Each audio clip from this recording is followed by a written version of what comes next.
Што і ў каго просіць Лукашенка, што за дзіўныя падзеі адбываюцца на Гомельшчыне, а таксама які нярадасны прагноз чакае беларусаў.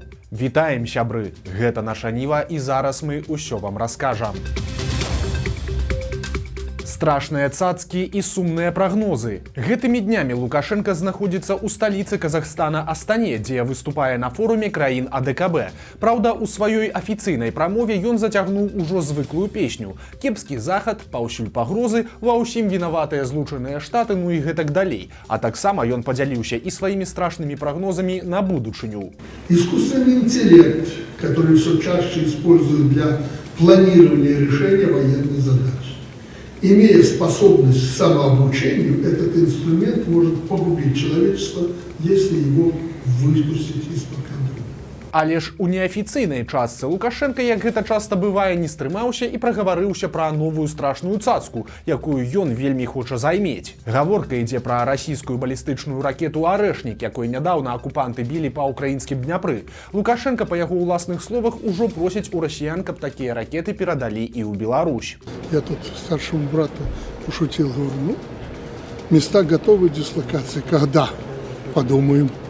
Лукашенка тут хоць і выдае гэта за нейкі прыкол, але наўрад ці ён жартуе, бо свая логіка ў такіх яго просьбах ёсць. Самае страшнае ў такіх ракетах гэта магчымасць несці ядзерныя зарады і кароткі падлётны час, бо гэта гіпергукавая зброя малай і сярэдняй далёкасці, а значыць яна дасягае цэлі за лічаныя хвіліны. Праз гэта яе амаль немагчыма збіць, бо на гэта проста не хапае часу. Зрабіць гэта можна толькі на першай стадыі палёта, пакуль ракета не набрала хуткасць, але і тут ёсць нюанс, бо запускаецца яна не з шахты ці нейкага крэйсера, а з мабільнай пускавой установкі, засекчы якую таксама вельмі няпроста.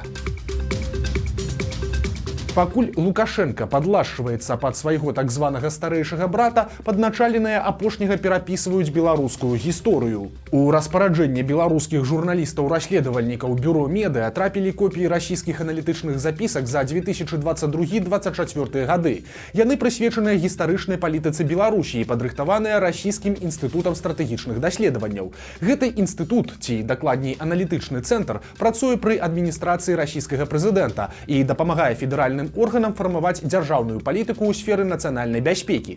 Кіруе ім таксама няпросты персанаж. Гэта былы прэм'ер і кіраўнік службы знешняй разведкі Міхаіл Фрадкоў. Дык вось пра што ідзе гаворка ў тых запісках. Там адзначаецца важнасць гісторыі да 20-га стагоддзя і яе трактоўка. Маўляў, гэта моцна ўплывае на фарміраванне нацыянальнай самасвядомасці, і аналітыкі падкрэсліваюць, што версіі гэтай гісторыі ў беларускіх і расійскіх падручніках радыкальным чынам адрозніваюцца. Далей цытата.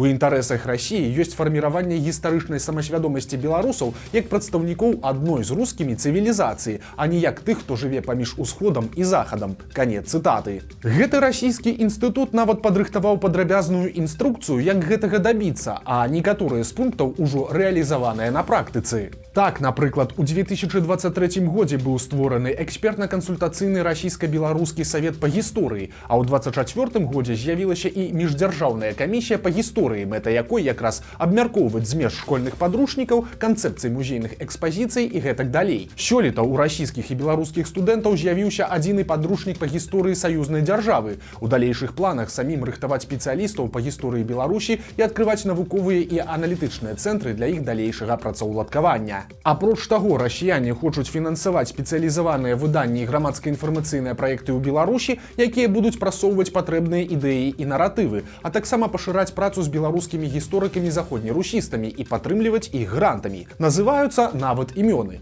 Напрыклад, у якасці вучонага прарасійскай арыентацыі называюць дэпутата і гендырэктара Нацыянальнай бібліятэкі Вадзіма Гігіна. А вось гісторык-дэпутат Ігар Марзалюк у гэтых дакументах крытыкуецца за радыкальна прапольскія погляды на беларускую гісторыю. Акрамя таго, расіяне ўжо прыдумалі для беларусаў і новае свята. Гэта Дзень адзінства. Але не блытайце яго з нядаўна прыдуманым Лукашэнкам Днём народнага адзінства, які прызначылі на 17 верасня. Святкаваць прарасійскі Дзень адзінства прапануюць 24 кастрычніка. У дзень, калі быў праведзены трэці падзел Рэчы Паспалітай і беларускія землі канчаткова ўвайшлі ў склад расійскай імперыі.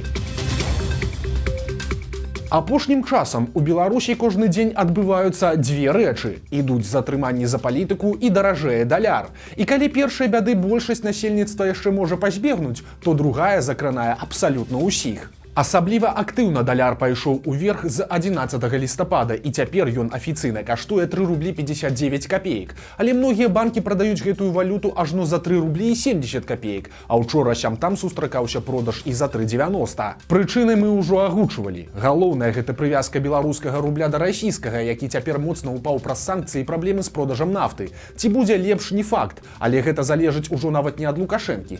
Ён сваю чорную справу ўжо зрабіў, бо якраз вынікам яго палітыкі і стала гэтая залежнасць беларускай эканомікі ад расійскай. Таму цяпер курс у нашай краіне залежыць не ад нашага ўрада, а ад Расіі і ЗША, то бок ад таго, наколькі будзе ўмацоўвацца даляр і слабець расійскі рубель.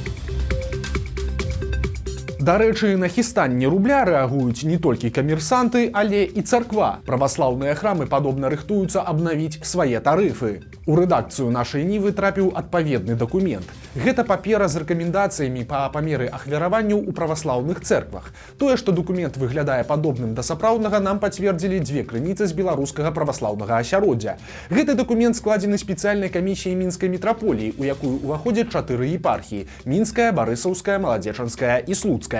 Перш за ўсё у паперы пазначаныя цэны на царкоўныя запіскі. Калі вы не жадаеце альбо не можаце плаціць за запіску фіксаваны кошт, вам на думку спецыяльнай камісіі мусіць быць даступная толькі запіска з аднаразовым памінаннем імёнаў на службе падчас так званай праскамідыі. Спіс да 20 імёнаў рэкамендуюць прымаць за любое ахвяраванне. 2 памінанні на службе раяць прымаць за 8 рублёў. 40 вуст, гэта памінанне на 40 службах, будзе каштаваць 12 рублёў за адно імя. Запіскі на малебны і паніхіды каштуюць 15-20 рублёў. Удзел у сабораванні 25 рублёў. Апявянне нябожчыка будзе каштаваць 120 рублёў у царкве і 150 з выездам на могілкі. Хрышчэнне 150, вянчанне 250. Праўда, як адзначаюць нашы крыніцы, галоўная мэта гэтага дакумента не столькі падняць тарыфы, колькі спыніць павышэнне коштаў асобнымі святарамі, бо ў некаторых храмах і так ужо завышаныя цэны. Гэтую думку пацвярджае і адна з дадатковых рэкамендацый у паперы. Паводле яе, калі ў некаторых храмах ужо цяпер просяць плаціць больш, чым раяць камісія, то трэба пакінуць ужо існуючы высокі тарыф. Таксама у паперы дазваляюць настаятелям асабіста павышаць ці паніжаць цэны, але не больш, чым на 10%.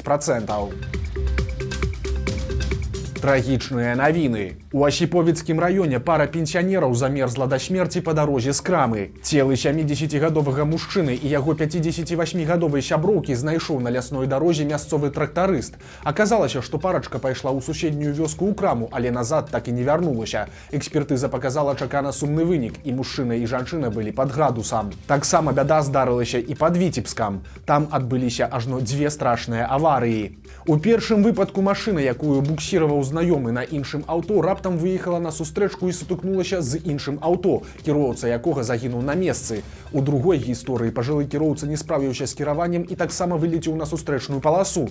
Там яго машына трапіла пад грузавік. У ДТЗ пасажырка легкавіка загінула. Кіроўца і яшчэ адна пасажырка трапілі ў бальніцу. Свінацыд на Гомельшчыне. Мясцовае выданне «Флагшток» прааналізавала афіцыйныя лічбы і заўважыла сумную тэндэнцыю. Аказалася, што па ўсёй Гомельскай вобласці пагалоўе свінняў зменшылася ажно на 25%, то бок мінус 61 тысяча галоў. Асноўныя страты панеслі Светлагорскі і Мазырскі раёны. Там прапала амаль 95 і 84% ад пагалоўя свінак. Прычым дзяржаўныя СМІ не заўважылі таго, што адбылося. Ніякіх паведамленняў пра гэтую надзвычайную сітуацыю на працягу 24-го года не публікавалася. Незалежныя журналісты змаглі пагаварыць з мясцовымі жыхарамі, і людзі мяркуюць, што справа тут не ў нейкай страшнай хваробе, а зусім наадварот. Па словах суразмоўцаў, прычынай забою тысяч жывёл сталі праблемы з фінансавай справаздачнасцю і страх перад адказнасцю. Маўляў, на паперах усё спісваюць на афрыканскую чуму свінняў, але па факце ніякай чумы няма. Па гэтай версіі такім чынам гаспадаркі спісваюць страты і вырашаюць праблему з адсутнасцю кармоў. Маўляў, цягам года прыпісваліся велізарныя прыросты, атрымліваліся прэміі і заробкі, а ў рэальнасці гаспадаркі працавалі ў велізарны мінус. Менавіта таму цяпер і вырашылі абвясціць рэжым свінячай чумы, бо гэтая крывавая работа над памылкамі па выніку самы просты спосаб для начальнікаў не атрымаць па шапцы. Калі ідзе ліквідацыя заражаных жывёл і іх не ўзважваюць, адпаведна і недахопу ніхто не заўважыць.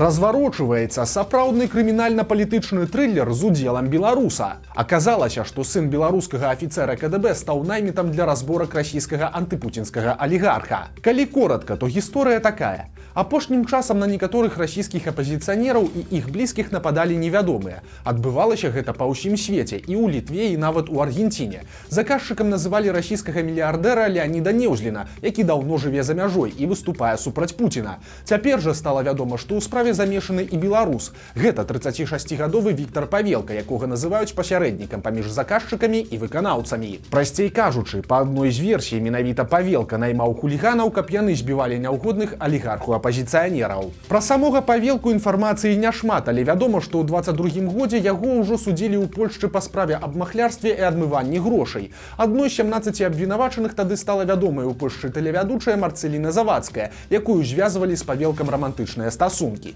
Таксама, як расказвала польскае выданне «Палітыка», Павелка сын афіцэра КДБ Беларусі, а ў Польшчы ён стварыў злачынную групу, якая прымушала людзей да махлярства. Пры гэтым на судзе іншыя фігуранты характарызавалі Павелку як агрэсіўнага і рэзкага чалавека, а таксама згадавалі, што для выбівання даўгоў беларус выкарыстоўваў нейкіх рускамоўных вымагальнікаў. Тады беларусу далі 3 гады і 8 месяцаў зняволення, але ж ён больш за 2 гады правёў у СІЗА, таму праз пэўны час зноў апынуўся на волі. Цяпер жа Павелка зноў пад вартай па той самай справе аб нападах на апазіцыю. Агулам па ёй праходзіць 8 чалавек, і чым скончыцца гэтая гісторыя, пакуль прагназаваць цяжка. Але ж ёсць інфармацыя, што Павелка супрацоўнічае са следствам і дае паказанні.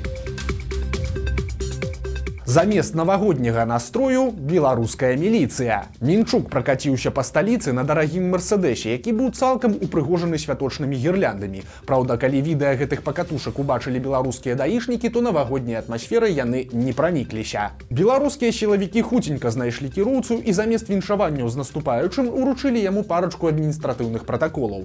Прычынай назвалі тое, што гірлянды гэта пераабсталяванне машыны, якое не ўзгодненае з ДАІ, а значыць забароненае.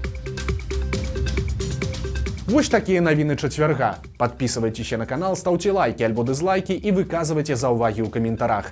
І, канешне, чытайце нашу Ніву, глядзіце нашу Ніву і любіце Беларусь. Да сустрэчы заўтра.